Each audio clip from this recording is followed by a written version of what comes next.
Hello, and welcome to When Life Gets Tough, a podcast that tackles timely and relevant mental health topics in an easy-to-understand way for all. I'm your host, Katie Curtis.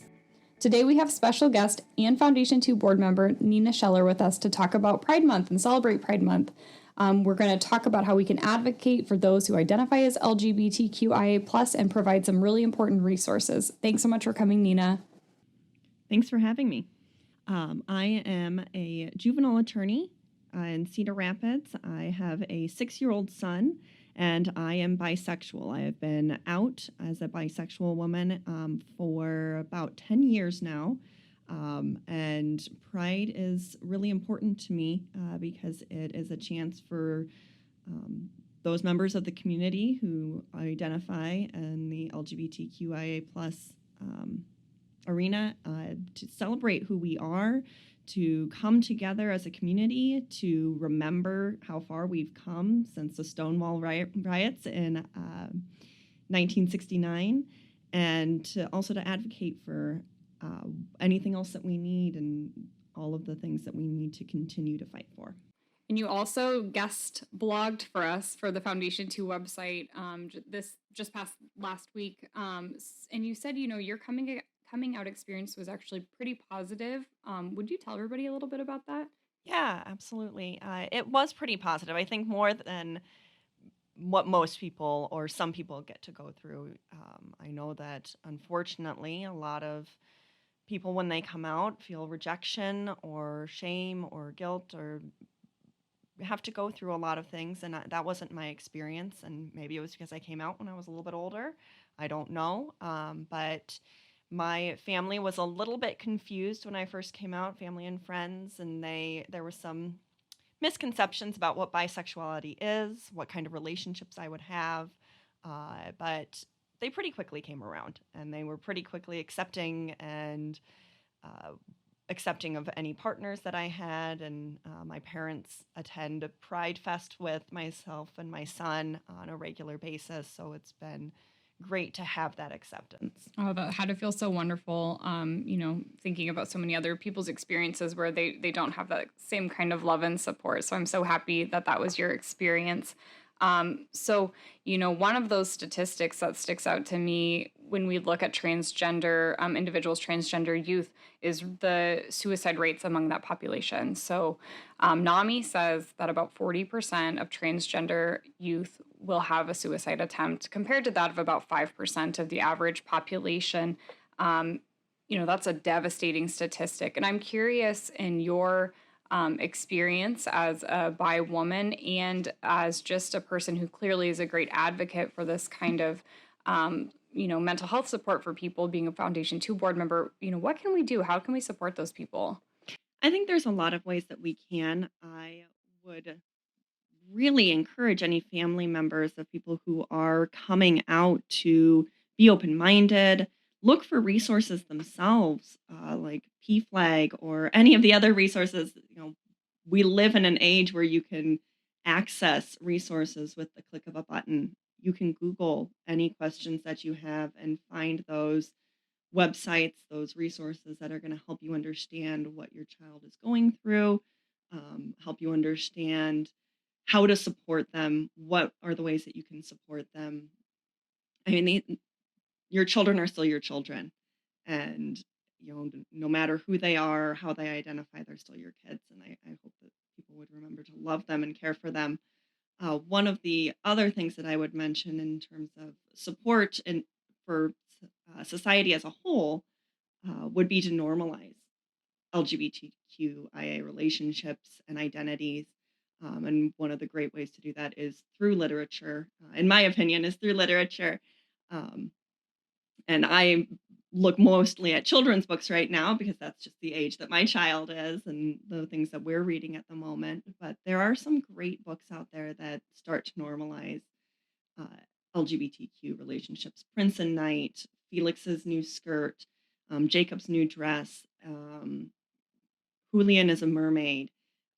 A lot of these things deal with transgender or non-binary identities, gay relationships, and it's all very age appropriate, and it's a great way for kids to start seeing this is normal and it's okay to have these feelings. Um, and the other thing that I would say about normalizing is just having it not be a big deal. A lot of these books are very specifically about being gay or about having these identities. And also having the opportunity to see that it's just a normal thing. It's not a big deal. And one of the things that my son and I do every night before bed is we do Duolingo stories on the Duolingo app. And so we get a chance to learn a new language, but the stories have gay and bisexual characters in them. And it's just not a big deal. It's not addressed, it's not made into a big issue or story. They're just funny little clips and stories. And he gets to see that that is a normal thing. It's not a big deal when Lean sits next to her girlfriend on an airplane. It's not a big deal when Bea goes on a date with a man or a woman. And all of the other characters are very accepting of all of these different identities. And so having it be just a part of our media and our society as a whole can help people see that it is okay to be who you are. Yeah, thank you so much for sharing that. I first shout out to the Cedar Rapids Public Library because they have a great section out in the youth area of the library for Pride Month, highlighting books that are age appropriate, as you mentioned, for kids. And I know for me that was a great place to start this month to think, how can I talk to my 4 year old and start having those conversations and meet in a meaningful and safe way, so that he can understand facts and what's normal and what's okay.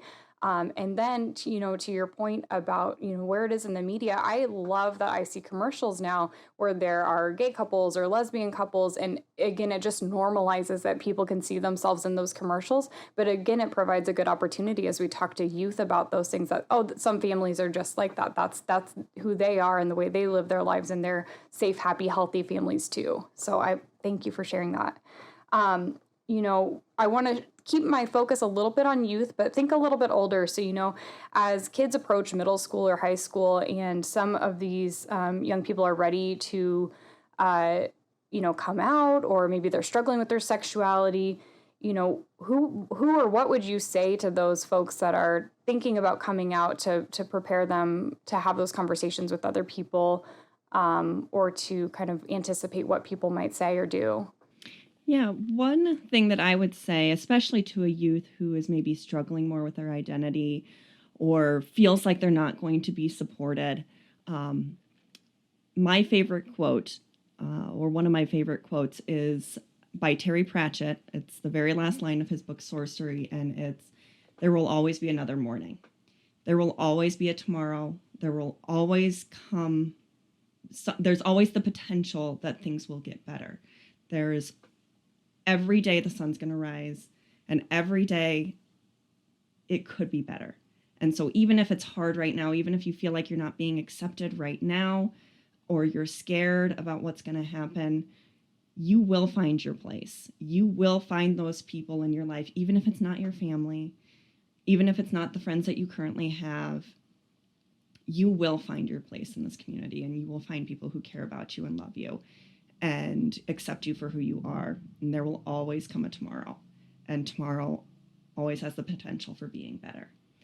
I would also mention to them that there are so many resources out there to get involved with the community, attending Pride Fests, attending the parades, getting a chance to meet other people who are like them. Mm-hmm.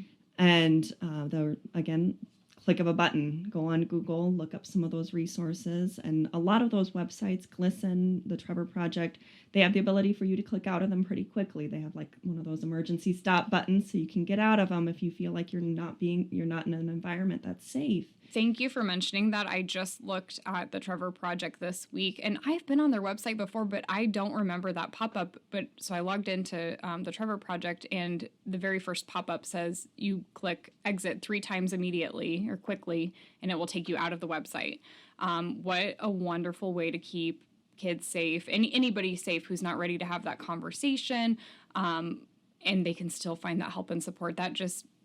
That was really inspiring to me that they were thinking that far ahead to protect kids as best, or anybody as best they can. Absolutely. I very much agree with that it's, some people aren't ready, but they want to be able to access those resources too. And I'm glad that these websites are thinking about that.